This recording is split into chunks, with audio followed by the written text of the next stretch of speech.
Ibu bapak, saudara-saudariku yang dikasihi Tuhan, kalau kita menyadari tentang diri kita, maka kita juga akan tahu dan sadar bahwa kita adalah makhluk simbolis.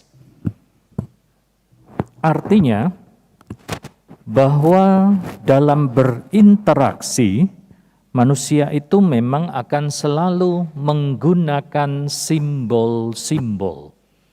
Disadari atau tidak, kita tidak segala hal kita gunakan dengan menyampaikan dengan menggunakan kata-kata. Tetapi ada banyak dalam hidup kita yang kita buat hanya menggunakan simbol-simbol. Maka demikian juga ketika manusia juga berinteraksi dengan Tuhan, maka juga akan ada simbol-simbol di situ yang digunakan. Karena memang bahasa manusia itu tidak cukup untuk mengatakan segala sesuatu. Maka terkadang dengan menggunakan simbol, kita bisa memahami artinya tanpa harus mengatakannya. Itulah bagian dalam kehidupan kita manusia. Oleh karena itu, sebenarnya hidup kita ini adalah sebuah perjalanan. Maka kita sebagai orang Katolik, kita sedang berjalan menuju kepada Tuhan.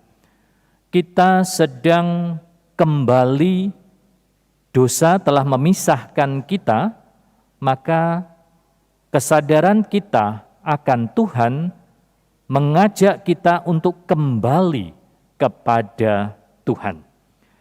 Oleh karena itu, perjalanan menuju kepada Tuhan juga pasti akan dipenuhi dengan simbol-simbol.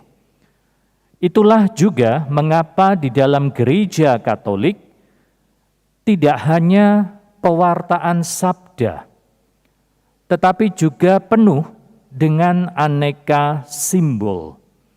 Paling tidak yang kita alami pada pagi hari ini adalah simbol dari karangan Advent.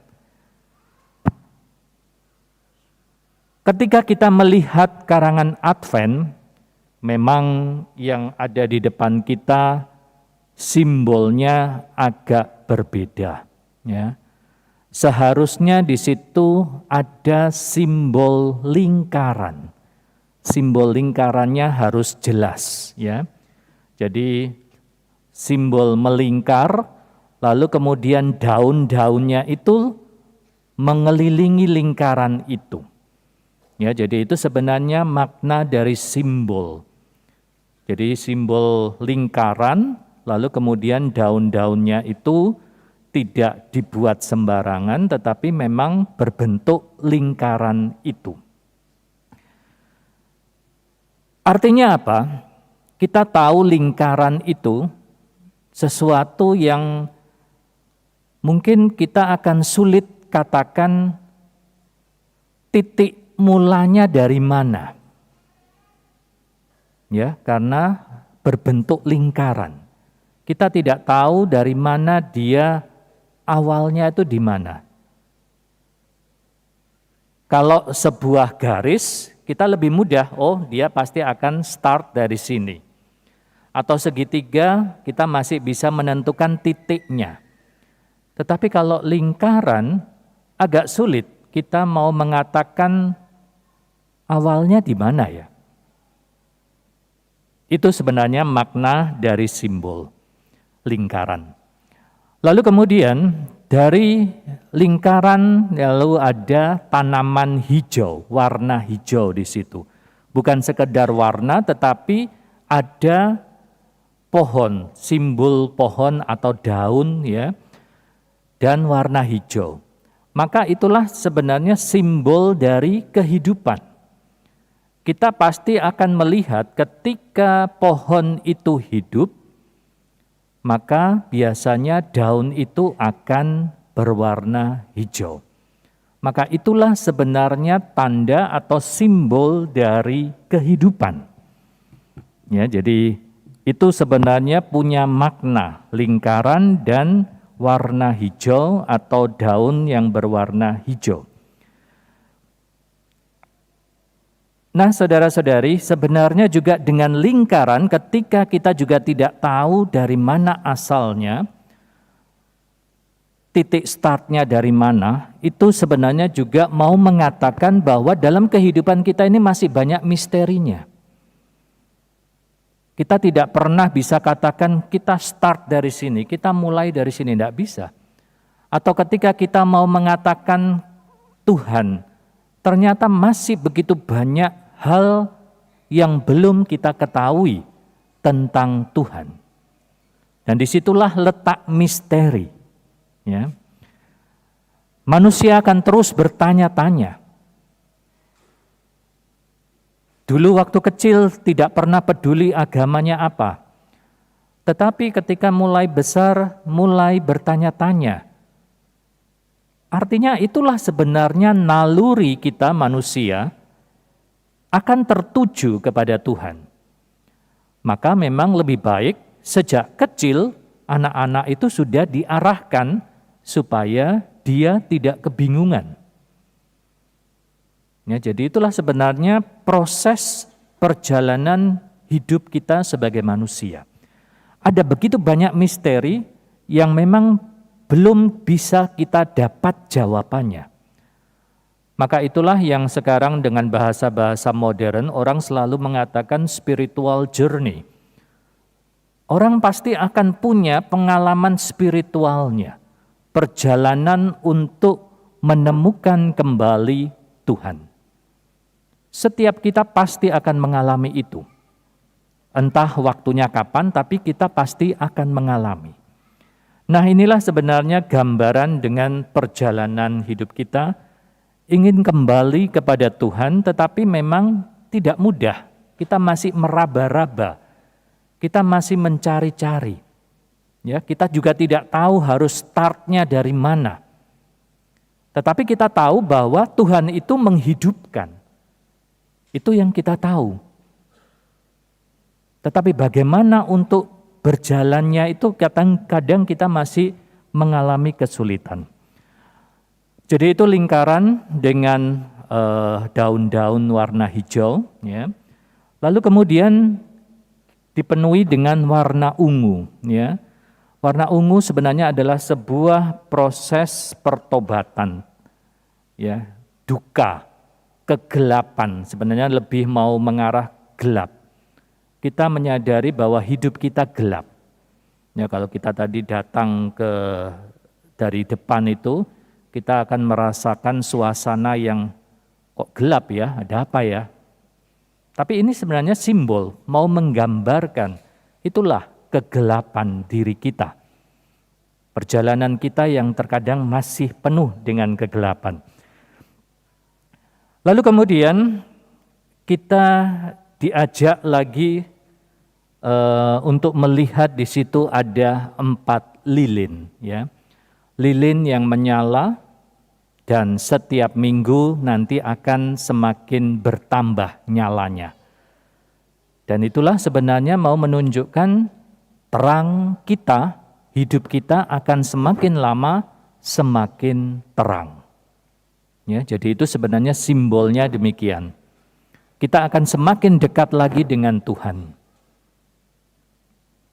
Nah, Ibu Bapak, saudara-saudariku yang dikasihi Tuhan, kalau kita melihat hidup kita ini seperti sebuah perjalanan, maka tinggal kita bayangkan, ya,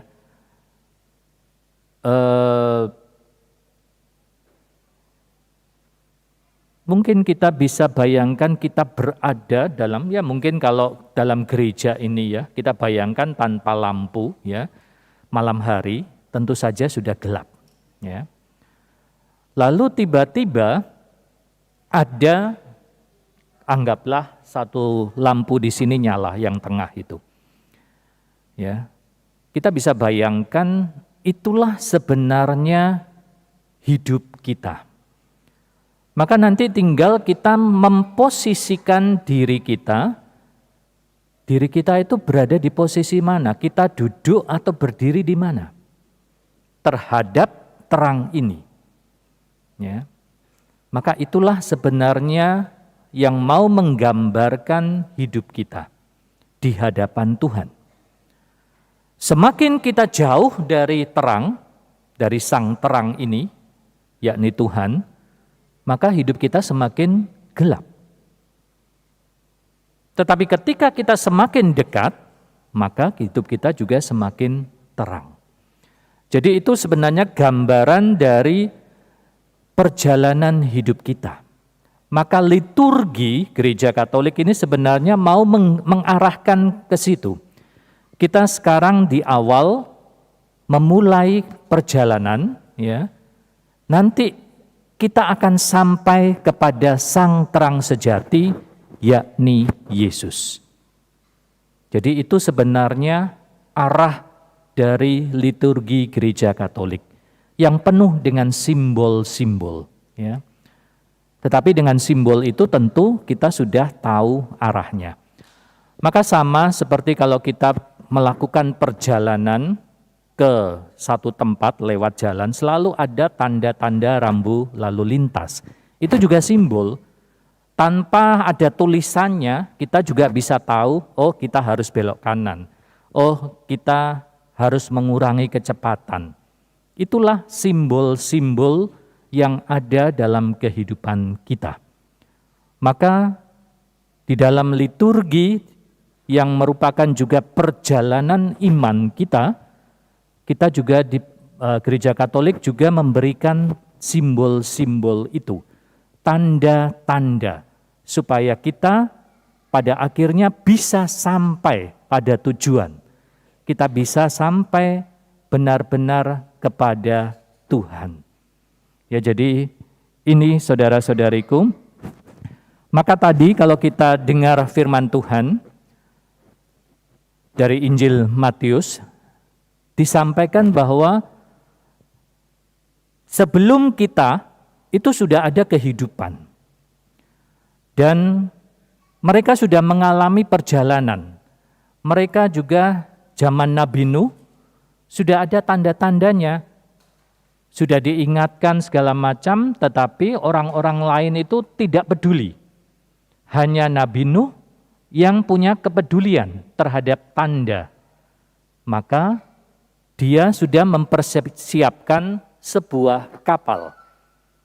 Maka ketika terjadi bencana, yang lain meninggal, hanya keluarga Nuh yang selamat. Artinya bahwa pengalaman yang lebih dahulu sudah menunjukkan kepada kita. Maka sekarang kita diberikan tanda itu. Sama seperti kalau di dalam perjalanan itu biasanya yang sering kecelakaan, biasanya orang akhirnya memberikan tanda, hati-hati di sini. Sering terjadi celaka. Tapi kalau kita tetap tidak memperhatikan tanda itu, ya mungkin kita akan celaka. Ya, jadi ini sebenarnya perjalanan iman itu seperti itu. Gereja membantu kita, Gereja Katolik membantu kita untuk menunjukkan tanda-tanda yang sudah dialami lebih dahulu oleh umat manusia. Maka saudara-saudariku yang dikasihi Tuhan, semoga kita bersama-sama berjalan ya dalam mulai dengan masa Advent ini. Kita sama-sama mulai berjalan supaya nanti kita semua bisa selamat. Itulah gunanya kita hidup dalam komunitas. Kita hidup dalam kebersamaan. Supaya kita berjalannya itu bersama-sama. Dan sampai kita mendapatkan keselamatan juga bersama-sama. Maka mari saudara-saudariku yang dikasihi Tuhan, seperti nasihat dari Injil hari ini, waspadalah. Paling tidak itulah yang harus kita buat di dalam perjalanan iman, bahwa kita juga harus waspada, seperti seorang yang selalu sedang mengendarai kendaraan, dia tidak boleh lengah sedikit pun. Itulah maksud dari waspada. Maka perjalanan kita masih jauh, maka mari kita tetap waspada dan senantiasa siap sedia supaya kita senantiasa selamat sampai di tujuan.